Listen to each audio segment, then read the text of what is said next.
Tyler Roike here with my co-host Jimmy Doolin. You're listening to ABC Agent Broker Conversations, where we talk all things real estate. And we're excited to welcome you into the conversation. If you're a first-time listener or if you're a repeat listener, let us know where you're located, city, state, what you do in the real estate business, if that's the business you're in. Drop us a comment wherever you're listening. We'd love to see who's out there and who's tuning in and getting some value out of the content so far. But Jimmy, what's going on? What's new in your world? Man, I'm coming to you live from Jacksonville, Florida. Out here with my kiddo. He's just moved out of apartment living into a condo out at the beach. So came to help him with all that move and all that good stuff. So I dressed appropriately for Florida. Got my sunny short sleeve shirts. You don't have that going on in Indiana right now. So Nice. pretty excited to be in the warm weather. Yeah, that's good for a change you can't go wrong with Florida weather, at least most of the year, right? So No, that is for sure. It certainly is good weather, and I think it's supposed to get up to 80 today, so it'll be a beautiful day. Beautiful skies. So, did you watch the Masters? No, but I heard about it. I don't think I've ever really watched a golf tournament before, honestly. But how was it? I heard it was I guess a really solid thing for the person that won it. It seems like. Yeah, I'm not a Rory McIlroy fan, so I wasn't rooting for him. But the Masters itself is an amazing event. So it was a great time. Enjoyed watching that with my son playing Division I golf. You can imagine we were pretty much glued to TV. So the Masters was on all day. Matter of fact, I didn't get to watch the Indy race, which I believe was out in California, if I'm not mistaken. But I didn't get to see the race, so I don't even know who won that. Maybe I'll catch that later on this evening. I gotcha. Yeah, the Indy race. I guess not the Indy 500, right? Because that no, not Indy 500, but I believe they were in California. I can't remember now, but anyway. So last week we were talking about you had a lot of insight and intel into LBT. Did you? I know that we were talking about kind of continuing some of that conversation. Yeah. Where do you want to begin, if anything? I know I don't really remember where we left off, but I just know that we were having some really good conversation because you knew quite a bit, and I don't know. I don't recall where we ended. We ended on an element that really kind of we didn't cover thoroughly. I didn't think, but maybe so. I don't know. I was looking at their revenue sharing model, and there was just some things that fundamentally I didn't really like about it. That's right. They didn't their revenue share model. There were some rules around who got it, and you couldn't get it in the first year. Some things like that. Yeah, first 120 days. So. What I didn't like about it is, I feel like their ideal client avatar is not someone like you or me, which is kind of strange to me. If a company really did want to grow with that sort of model, because like they're basically, instilling the fact like, hey, we're real estate first. We want you to focus on production. Well, what about someone like me or you, who that's not really going to be our primary thing? To me, that kind of is like alienating the people that could actually help you build that side of the business the most, right?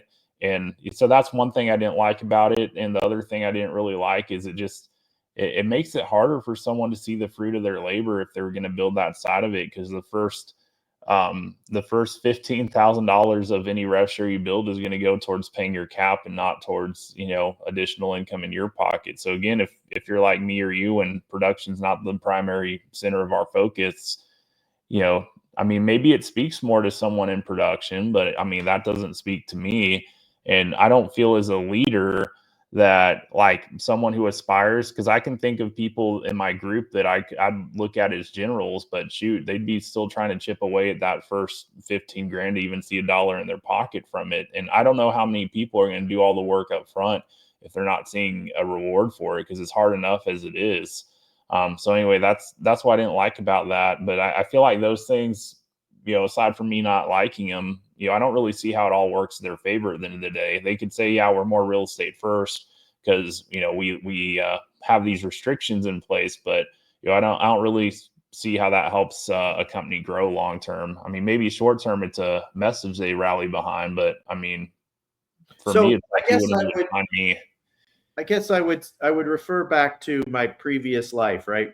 I'm in a franchise model, and I bought a franchise, and then it was solely, my responsibility to grow that franchise as the owner of the franchise. So my primary goal was to grow the franchise, whether it was through agent attraction, recruiting, developing the agents that I have, and helping them be more productive, whatever the case may be. But that was my goal, and that was my business. That was my responsibility, was to grow that franchise. I find it interesting. And by the way, that is considered noble, right? I own a real estate office. I'm a broker owner. It's a noble task to go out and grow and attract and develop that brokerage into a top flight brokerage, high production, high agent count, et cetera. That's all a noble thing to do. But somehow, some way, some companies get confused and think that it's a bad thing when I don't buy a franchise, but I go into agent development and agent attraction in other models, i.e. the EXP model, for instance, or the LPT model, or any of these other models. Why is it that when I did as a RE/MAX broker owner, that was a good thing? I was growing my business. But now when I do it as an EXP person, or potentially if somebody's at LPT, it's a bad thing, and that they're not encouraged to do that. I just think it's interesting. It's the same responsibility. It's the same role. I'm a team leader now, not a broker owner. The only reason why I'm not considered a broker owner is because the model that we're in is different, and no one's going to be the broker owner other than Glenn. And so there are broker managers, and there are team leaders, and there are all kinds of other titles, but my title's different. And I just find it interesting how somehow that is, there's this connotation that a team leader is potentially less of a leader in an organization than a broker owner was because they didn't buy a franchise. I view it as I was just a little smarter. I didn't spend, more money to buy a franchise that I didn't need, and partnered with a platform that was less expensive and more efficient to run, and removed a lot of the responsibilities off of me so that I can only focus on the part that I like most. I mean, as a broker owner, the thing that I enjoyed most was helping agents grow and interacting with potential agents to come on board with my organization. Well, those are the two things that I do now. So I'm just amazed at change a title, and all of a sudden, man, you went from this noble thing to this less than noble thing. And that's what I see when I LPT. If they don't want to acknowledge and reward the folks that are out building the organization, then somehow they've decided that that's a bad thing. Yeah. And that's the sense I get from the other companies that have gained momentum in the cloud-based space that have revenue sharing models is, there's more restrictions in place, and that it's less of a, like if you really did want to build that side of the business, not only is the upside not as strong, but just there's more things into place that almost give the connotation that, like, if you did want to build that side of the business, it wasn't like the best thing, or that it's not something that they're looking for. Even though, like, again, to me, it's weird that you would offer something like that and not, really be fully behind people that wanted to build that side of their business. And, that's just another element. And I kind of have seen it with these other companies too, where, just certain restrictions, like the other one I pointed out was, hey, prohibiting from offering anything of value for being named as a sponsor. So like, essentially, like let's say someone had a coaching service that they charge people for outside of the organization, and perhaps they wanted to have some kind of opportunity for agents joining them to get some of that added value, without necessarily having to pay the same for their typical program. Well, if they were to provide any added value like that to anyone who might be joining them directly, I mean, that rules that out as a possibility. Like literally, you can't do that. And if you were to do that, you would have to make that offer to anyone within the brokerage who wanted to take you up on it, regardless if they were with you directly or not. So, and this isn't like LPT is not the only company with that exact kind of restriction. That's something I've seen with Real, but it's just, those distinctions, it just kind of makes it less of an opportunity to build your own business within the business, right? Because, if you're your own business owner, do you not want to be able to provide things of value to the people you're directly working with to help them excel and succeed? Because if not, like, what do you actually bring to the table if you're restricted on what you can offer, especially if it was something that could actually help those people who align with you, probably in part because, I mean, I would hope that someone aligning with you, that there's some kind of way it would be mutually beneficial, not just from the rev share standpoint, but like, if they're wanting to partner with you, like, wouldn't it be great if there was some kind of way you would be helping them increase and build their production? I don't understand the concept of turning it all into vanilla. There are, you bring different aspects to your organization than I bring, and I bring different aspects than you do, and the next guy, the next guy, the next guy. And to turn it all vanilla and try to make it so that it all looks, acts, and walks the same I think is somewhat ridiculous. I didn't realize that Real did that as well. Yeah, to me, it makes it more about like the company than the agents, which I mean, that the one thing related to everything we're talking about that I appreciate about EXP is that they really do put the agent front and center with things. Cause like these other things, it makes it more about the company and less about the agent, right? Because it restricts the value that someone, like you or I, or anyone that has actual value to bring to the marketplace, to help people. It restricts what you can actually do and makes it more about, well, hey, here's what the company's already doing. You can't really go above and beyond that to bring your own unique value to the table. It's like you have to do it this way. I mean, to me, that's not as it's not as agent centric of a model, and it's not as entrepreneurial of a platform if you have those kind of restrictions, and handcuffs in place for people that want to grow. Well, I mean, it just doesn't allow for an evolution. It also doesn't give agents an opportunity to go out and find that ideal fit for them, based on the direction or your experiences or your career or your whatever. It doesn't give that agent the opportunity. I mean, when I came over, I interviewed with three sponsors looking for the one that I fit with.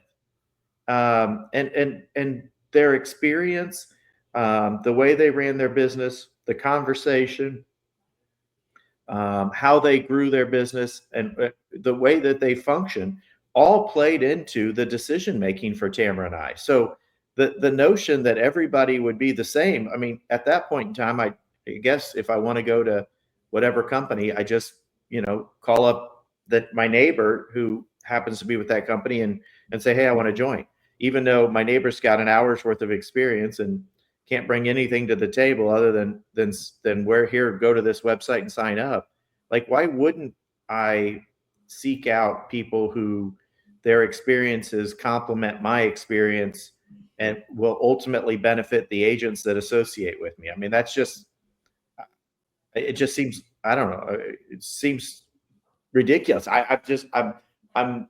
It just neutralizes everything and just removes the boundaries, and it removes the opportunities, and it removes the successes and the stories and the growth and the prosperity of people to come. Because when people are when you take competition out of it, then people just sit on their laurels. And when you put competition in it, then people work and strive to do better and to create better opportunities and to grow.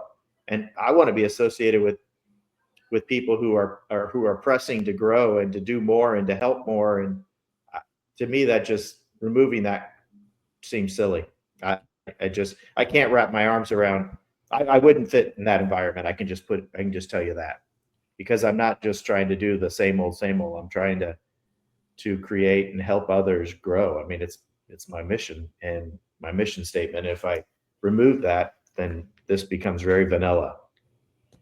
Yeah, yeah, exactly. And it's to me, it's like just interesting to see that like the playing field, it's like literally, everyone else has those kind of restrictions and sentiment in place. And I think maybe what fueled that was what happened with EXP and our growth, because a lot of people got excited about the opportunity. And you had people, a small segment, mind you, of the agent base, not everyone was doing this, but a relatively small percentage, but it amounted to a lot of people that were reaching out to agents in other places. And kind of, I think it created a vibe that like, yeah, hey, EXP, you guys are like just trying to recruit people.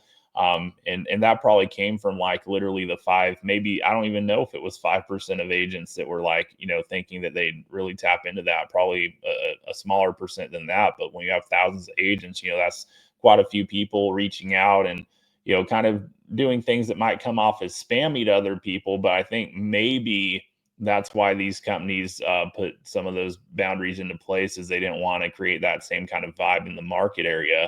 But I don't see how you can really grow when you put restrictions in place on people that would otherwise want to build it. And I don't see people getting their first W's in the same kind of way, to where you really have because like at EXP we have hundreds of people that are that are earning a significant amount in revenue share, thousands that are earning something that's like very much hitting their account every single month with it, that's meaningful. Thousands of people at this point, who would fall into that category. But like with these other, like with LPT's model, you're not going to have hundreds of people getting paid revenue share every month. Like if they're the same size as us at any point, it might be a few hundred people with that even get a deposit if they got to clear 15 grand first to even see $1, versus us. Like I think there's a different level of excitement when you have people actually feeling the wins with it. So do you know anything about taking a company public? I can't say I don't, but probably not a lot of substance to add to a conversation about it. No. I'm just curious because, I've heard from a few folks that Epic is intending to go public next year. That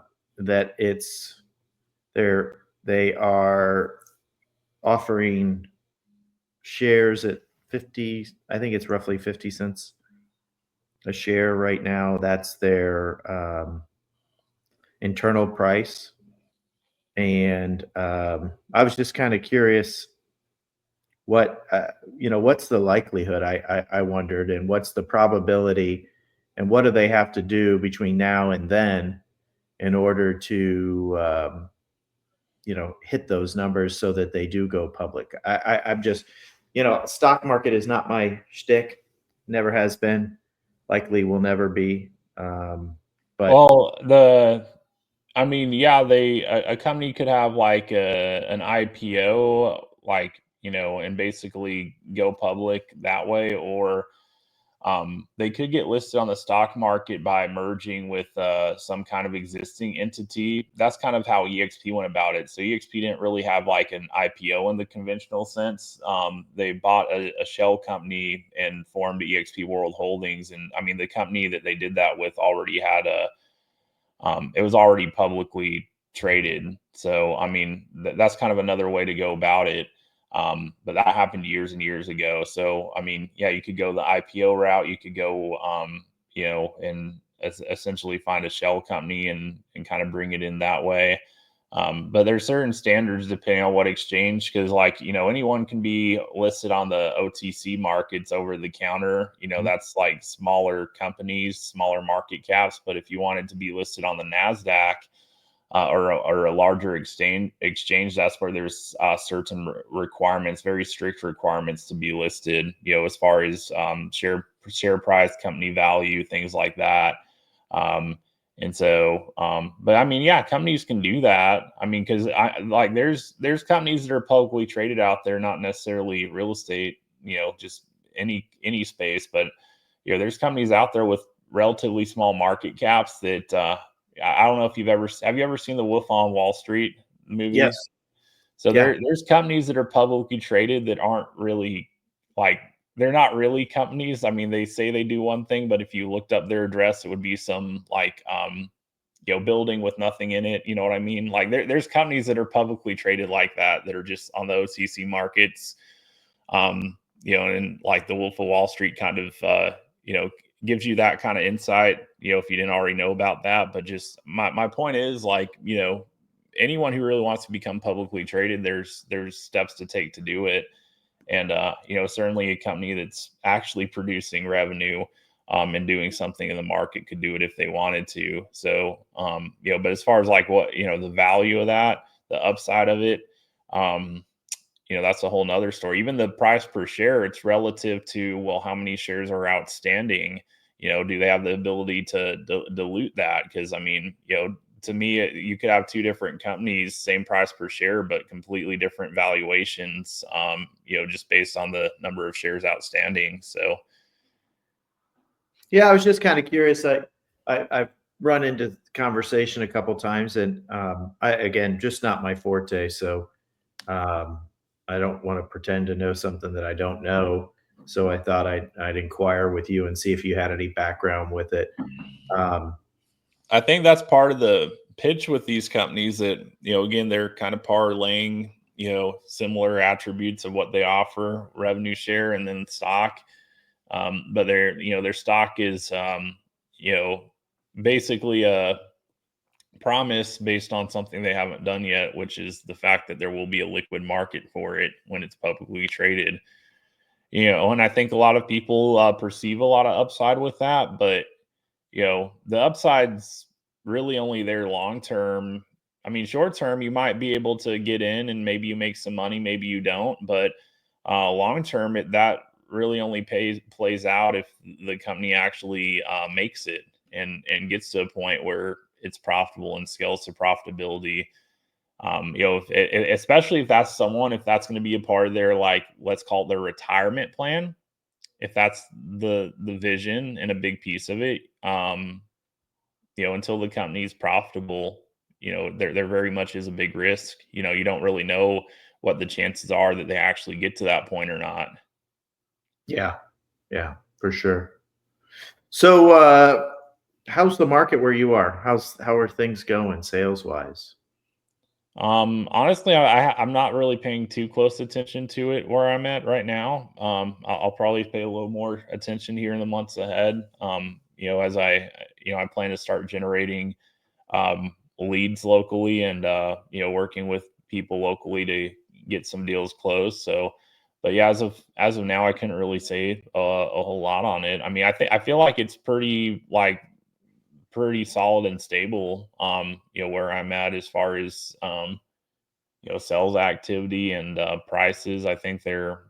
I mean, it's like from the market we had 3 years ago, like a lot of the values went up pretty quickly at where I'm at that point. So I've seen at homes I've looked at and spoken with the owners in the past couple months, I've seen a few different situations where values haven't really caught up to where they were at that point. And so if someone bought in my area, someone bought 2 to 3 years ago, while the market was on that upswing, they're at a point today, if they put a low down payment, they don't have any equity built up.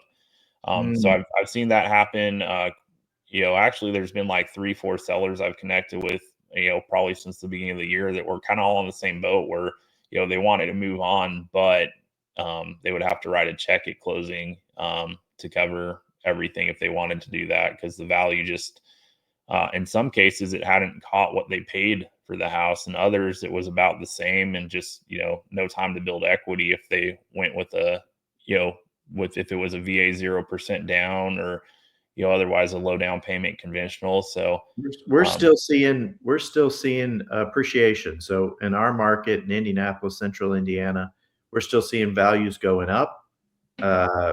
Equity creation still from properties that were purchased in 2022, 23. We're still seeing people able to sell and make a return on that purchase, which historically, from a guy who started in real estate in 91, we used to tell people it was 7 years just to get, in my marketplace, it was 7 years just to get to the point where you could cover the cost associated with selling, where you could walk away and potentially with a little bit of money, a little cheddar in your pocket. But now, man, some of these people are in and out in a couple of years and making good money.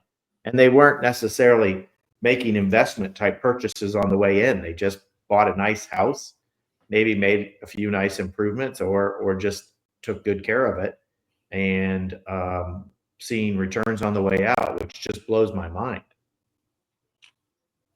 But that's the case. I'll tell you the other thing. Have you seen in your marketplace? I don't know what go back to 20. Let's just say 2010. What was an expensive home in your marketplace? 2010. Yeah. Shoot, I need to pull up a graph. I wasn't. No, just give me an idea. Go 2015. I don't care. Whatever year you want to go. Just was there some point in time where your prices just went up exponentially? 22, 23, 20, somewhere in there? Yeah, I mean, wait. In my market, I haven't lived here very long, but as far as as far as I can tell and get a sense, it was like, 2021 was really a big year for appreciation, and maybe 2020. I would think it probably really started there in a big way, but 2021 definitely was a lot of growth year over year on the values. So what I was getting at is in Central Indiana, if you had it, it wasn't that long ago that $1 million home was a big deal. Mm-hmm. Now we've got 10, 15, $20 million homes. And I'm just, I'm blown away by how values in my marketplace have just changed substantially. $1 million home is not near as what it once was. And I realize things change with time, and I get all that. And I'm not trying to date myself and get off this podcast with a cane as I walk away, looking that I'm so outdated. But I've been out with a client, and we've been looking at homes, and we've been looking in the range between, I don't know, 2.5 to maybe up to 5. And I'm just amazed at the quantity of inventory that exists and in Central Indiana between 2 million and say 5 million. When it just doesn't feel like it was that long ago that 1.5 to 2.5 was just, I mean, you pretty much, minus just a few special examples, all homes were obtainable between that range. So I'm just amazed at what I've been out and what I've seen in recent days. That's all. And I just wondered if there was a. Yeah, I mean, $1 million is definitely an expensive house where I'm located. But I mean, yeah, there's houses that are more than that too. I mean, what portion of those though were built more recently than not? Because I think there's a bigger market for homes like that now than there was, once maybe 20 years ago or so. High percentage of what we're seeing, probably upwards of 70%, is either brand new or built within the last 3 years, 5 years. 70%. Yeah.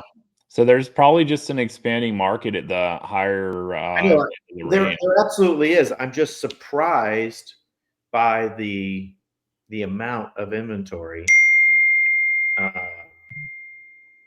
I'm just very surprised by the amount of inventory that exists at these price points, and even above that. I mean, my son came in town a couple weeks ago, and I drove him around and showed him the numerous homes that were going in, being built, that were 15, 20, 25, 30, 35 million dollar homes in and around central Indiana. And I don't know, it really surprises me when I see that. But then again, down here in Florida, I do a lot of door knocking with my son as he's growing his real estate business, which has been so much fun.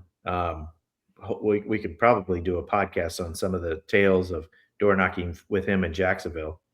He can't stand what I say when I knock on the door, but I love it. But I'm amazed when I go with him and I see some of these homes, and I don't know the price points, I don't know the marketplace because that's not my expertise.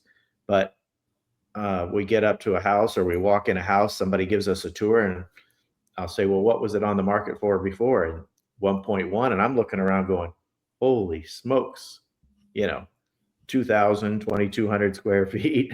But I guess it's this big blue thing over here called the Atlantic Ocean that makes this world of difference. So it just surprises me how much things have changed, and the values and what you get in different areas versus other areas. None of it is earth shattering. Um, I just tend to be a little surprised by it all. Yeah, well, shoot, I'm not sure if you saw the same thing I did, but when we were out on the yacht in Cabo, we were, we passed by this community of mansions on the water that was being developed. There were a lot of mansions being built, in this community. Did you see that at all, or do you know what I'm talking about? I did not go out. We left on Saturday. I think you guys went out Saturday afternoon, and so we were gone.